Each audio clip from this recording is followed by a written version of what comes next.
இங்குள்ள யானைகளின் செவிகளில் கேட்கும்படி அந்த மந்திரத்தை உச்சாடனம் செய். அவற்றின் பிளிரல் ஓசையில் அந்த மந்திரங்கள் எதிரொலிக்கும். அப்போது பூமியில் அமுத தாரைகள் வழியும். அம்மழையால் உலகம் செழிக்கும். சிறிது நேரத்தில் குதம்பை சித்தருக்கு வருண மந்திரம் உபதேசித்தது அசரீரி.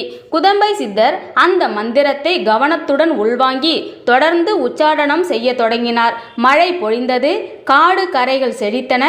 எல்லா உயிர்களும் மழை ஈரம் கண்டு இன்புற்றன. இன்றும் வாசியோகம் பயின்றவர்கள் குதம்பை சித்தரை மானசீக குருவாக ஏற்று மழை வரம் வேண்டினால் தப்பாது மழை பெய்யும் என்பது ஒரு நம்பிக்கை. இதுவே குதம்பை சித்தரின் வரலாறு. இவர் சித்தியடைந்த மாயவரத்துக்கு ஒரு முறை சென்று குதம்பை சித்தரின் சித்தியை அனைவரும் பெறுமாறு கேட்டுக்கொள்கிறேன். அனைவருக்கும் நன்றி, வணக்கம்.